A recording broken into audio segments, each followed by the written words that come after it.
What's going on, guys? Today we're going to refinish a coffee table. Now, this is something I used to love doing for a very long time and then just kind of got out of it for a while.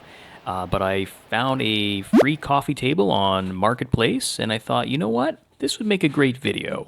It's a great way to save money by refinishing your own furniture if you're looking for a coffee table. I don't know if you guys noticed, but coffee tables are kind of expensive. And you can apply the knowledge I'm going to teach you here to tables, nightstands, dressers, kitchen tables, pretty much anything. So you can save a ton of money by doing this. I'm going to teach you how to fix the furniture, sand it down, stain it, varnish it, paint it. Basically every step from start to finish. This is also a great video if you're interested in doing this for flipping furniture. I think the style of finish that I use is actually pretty good for flipping because it's kind of like that rustic farmhouse style. It looks pretty nice, but it doesn't have to be 100% perfect. And I think it works pretty well for flipping. So this is what it looked like when I picked it up. Just looks like your typical pile of junk here, and it was an oval table. And as you can see, I actually turned it into a rectangular table, so I'll talk about that in a little bit here. But yeah, usually when you pick up furniture, there's always something wrong with it. I mean, unless you're paying, an arm and a leg for it. But if it's free or if it's like 20 bucks or less, there's usually like a broken leg or some scratches, or maybe a dog chewed the corner of the table or something. But surprisingly, if that piece of furniture that you pick up is made out of solid wood, it's usually fixable. So that's why I like to pick these up. If it's a cheap particle board, I would avoid that with all cost, unless it's like some fancy teak furniture. But that kind of gets into a whole nother realm of furniture restoration. Okay, so let's go ahead and get started here. So the first thing I did was get rid of the ovalness of this table. I don't know about you guys, but I can't stand oval tables. I think they're outdated and I just don't like them. So to turn it into a square, I basically just use my circular saw, and it was pretty easy. I just screw a 1x4 to the bottom of the table and use that as a guide to cut all four sides. And the end rectangular size that I ended up with was 34 inches long by 21 inches wide.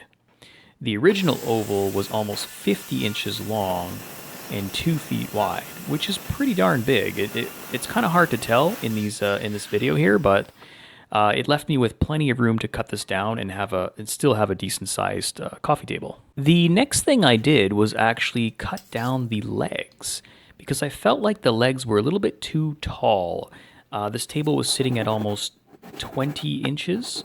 And I ended up cutting it down to 19 inches, and it actually worked really well because they had these like extra little turn bits at the bottom of the legs, and it was pretty easy just to chop those off with a pull saw, and that brought the table down to 19 inches. Personally, I prefer 18 to 19 inches for coffee tables. Anything above that, I just feel like looks kind of awkward. But you don't necessarily have to do that. Now, as mentioned before, there's usually something broken. In this case, these two legs had come apart here. But the good thing was they had these bolts going down through the center of them, and all I had to do was add some wood glue onto the wood and then screw these things back down and let them dry, and we were good as new. So it might look scary sometimes when you're picking up an old piece of furniture and it's all wobbly and looks like it's hanging on by a thread, but this is all it took. That wood glue is Type Bond 3. It's a super strong wood glue, and that thing is never going to come apart. And once I did that, it was time to use a little bit of wood putty to fill in all the dents, which is pretty common at the bottom of coffee tables. In fact, I almost always have teeth marks and scratch marks from pets. In this case, it just looks like I don't see any teeth marks or anything like that. Just basic wear and tear. But just any wood putty will do. Fill in those things with your finger there, dry it, sand it, and that's pretty much it. Pretty self-explanatory. If you got some really, really deep gouges in there, like real messed up, like a dog just tore it up, you can use Bondo and build that up. So Bondo is used in the auto body industry for car repairs. And once all the basic repairs were done, it was time to sand the top down. Now, this is a pretty common thing to do in furniture restoration, just getting rid of that top coat, because there's usually scratches and it's usually kind of like an outdated color. People seem to like that dark walnut kind of look these days, in that kind of shabby chic style or farmhouse style. So that's usually what I go for. But I'll get into the stain a little bit later on. So basically, I just start with a belt sander, and this is a 100 grit sandpaper. Some people use 80, but I find that a little rough, and it leaves some pretty deep scratches in there. Don't be surprised if your sandpaper gets a little bit gummed up from the varnish. Now, this varnish, I spent quite a bit of time on it, sanding it off. Usually on old tables, I find the varnish just wants to chip off quite easily, and it's actually a lot easier than this table went. So it was probably just a really, really high quality varnish on there. Now, some people prefer to use furniture stripper. I've tried it. I find it just makes a tremendous mess in my garage. I get gunk all over the place. It gets the wood wet. I just can't stand using it. So for now, I'm just going to continue using the belt sander method. Once I'm done with the belt sander, I switch over to the orbital sander. And I usually start with 150 grit sandpaper and work my way up to a 220. And this probably took me about an hour to do. And I'm not sure if you can see in the video, but I did wear a mask, and I did have a vacuum cleaner hooked up at some point. So yeah, you definitely don't want to breathe this stuff in. And now for the fun part, the staining process. Now you can see that I didn't get 100% of that old stain off, and that's okay with the staining process that I use. Or if you're going to be going for entirely like a darker stain, like a dark walnut, you'll probably be able to cover that up pretty good. If you wanted to use a lighter stain, this could be a problem. But the first thing I like to do is actually use a vinegar stain. This is a homemade stain. It's actually a vinegar and steel wool stain.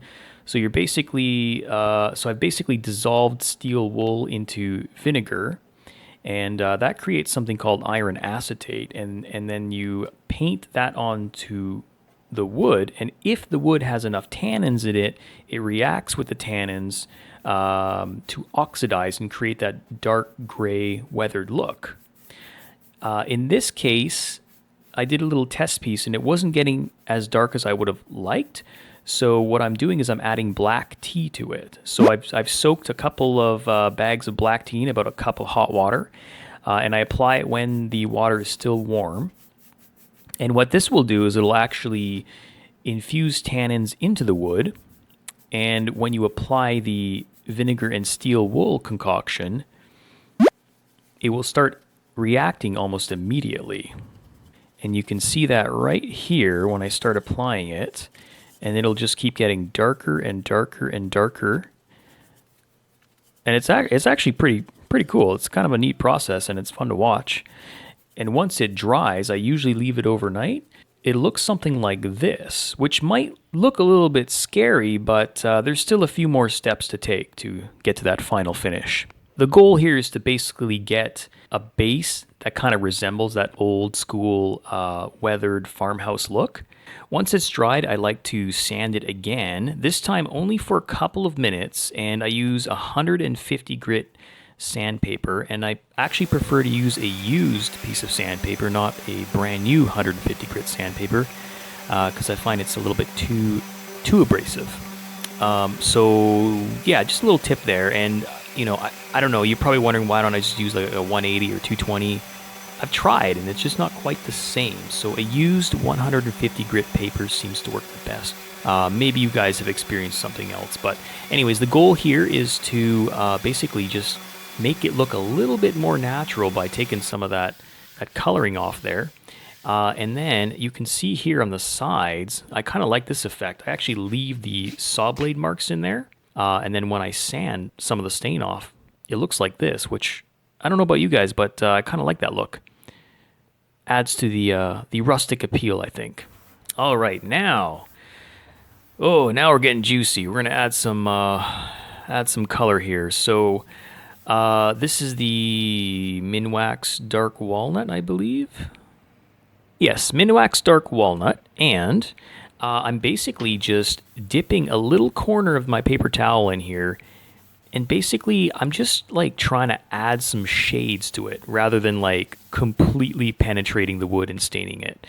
Dark walnut can be very overpowering, and I mean, it really soaks deeply into that wood, so you don't really need much, unless you want that dark look. But in this case, I just kind of wanted to add some shades of color. So I worked that in throughout the entire table and took it outside to dry. This is what it looks like in natural light.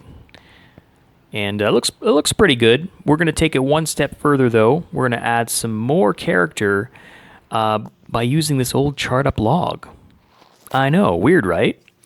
I've been experimenting with this off and on in the last few weeks, and I've actually been pretty impressed with the end results. So I decided to put it on this table. This is the first time I put it on a table, and it worked really well. So I basically just sprinkle a little bit off onto the table and rub it into the table dry, and it actually does embed quite deeply into the wood there, and we're going to end up sealing that in with the varnish. It was hard for me to get on camera what this really looked like, but it looked really good. Like all sorts of different shades of browns and blacks and grays, and just like a lot of character, which I think really works well with this style of table. All right, and for the varnish, yet another thing I've been experimenting with lately. I've tried all sorts of different varnishes, and lately my go-to has been this Minwax polyurethane. And I'm going with a satin finish this time. So I usually start with putting one thick coat of this polyurethane on there, brushed on. I just use a regular synthetic brush. I actually start from the underside so that I can get the edges of the table first, and then flip it back over and do the top. Not much to say here. I feel like oil-based varnishes are a lot easier to apply than water-based. You can see me going over the same spot a few times, and it's not a problem with this oil-based. If you're using a water-based varnish, that will be a problem with brush strokes and the varnish getting too tacky too quickly, which is part of the reason I switched to using oil-based. So that was just the first coat of 3 coats. Before we put the second coat on, I'm going to sand this table down with 320 grit paper. And I'm just doing that by hand, and I'm basically just removing any little dust nibs that may have fallen down in there. In this case, I actually had a bug land in there and dry in there, so that was a little bit annoying. And you can really tell after just a few passes how much smoother it is when you run your hand over it. All right, so for the second and third coat, I don't use a brush. I use a wipe-on poly, and I actually make my own. In this case, it's actually a combination of the same varnish mixed with mineral spirits, or paint thinner will work too. And I'm doing a 60-40 ratio, so that's 60% varnish and 40% mineral spirits. So this is actually an old school method of making your own wipe-on poly. There are products that you can buy, but this is just a lot cheaper if you already got the varnish. And it allows me to put that second coat on super thin and super fine, really nice and smooth, and it's really quick too, a lot quicker than a brush on. Brush on will usually take me like 45 minutes to get it real nice and perfect. This only takes me 2.5 minutes. And then I let it dry for a few hours, and then I put a third coat. All right, and for the painting. Now I know what some of you might be thinking, is this chalk paint? And the answer is no. I actually refuse to use chalk paint because I think it's ridiculously overpriced. Does chalk paint look cool? Sure, it does. But at $67 a quart? Yeah, no thank you, bro. So basically, what I've discovered over the years is that, well, you can do one of a few things. You can find a really nice household paint that you like, and kind of stick to that one and use that. In this case, I have this off-white. I think it's like an antique white in a matte finish, and I find the matte finish very closely resembles that flatness that you get with a chalk paint. But the end finish is actually a lot smoother, and it's actually sealed already. With a chalk paint, you also have to usually add a sealer or a wax. With household paint, you don't, so it's pretty much good to go. However, one thing I do like to do is I actually mix a little bit of water into it to thin it out. I prefer to apply 3 coats of this stuff rather than one thick coat, because this is a primer and paint in one. So you could just try to apply 1 coat, but if you do, you're going to end up with a lot of brush strokes. I find that it dries too quickly if you don't dilute it, and if you go over the same spot more than once, especially when dealing with curved legs. If you've tried this, you probably know what I'm talking about. As soon as the paint starts getting tacky, you run into some major problems with brush strokes. But if you dilute it with water, it glides on super smooth. Like you can see me painting this on no problem here. And you can go over the same spot more than once before it gets tacky. And you end up with a really smooth finish in the end, which I prefer over chalk paint. The other thing you can do is you can actually buy mist tint paint. It's actually pretty easy to find some decent colors out there. And what that means is you go to a hardware store, you go to their paint section. They usually have a shelf hidden somewhere that has all the paints that people have returned that they didn't like, and they're selling them for super cheap. Like we're talking like a quart for like $3, sometimes $5, and a gallon for like $9. So I did that for quite a while actually to save money. But after a while, I kind of discovered that I liked using the antique white for most of my projects. So I splurged and got a gallon of the antique white.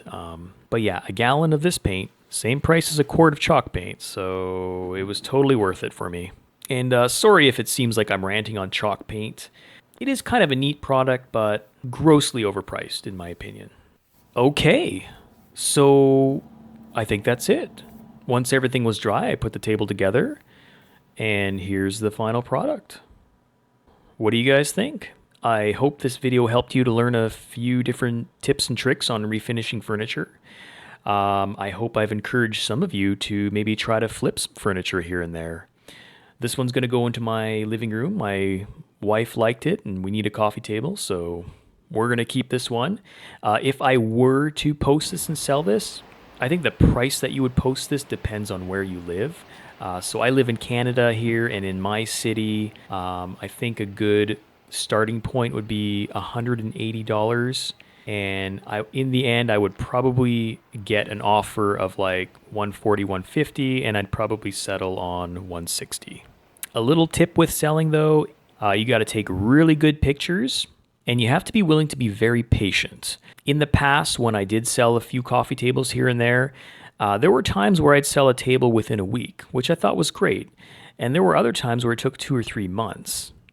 Now you know how to refinish an old coffee table. Hopefully I've inspired you. Hopefully I've taught you a couple things. And hopefully you felt that this video was valuable enough to hit that like button. Oh yeah! And don't forget to subscribe. See you next time.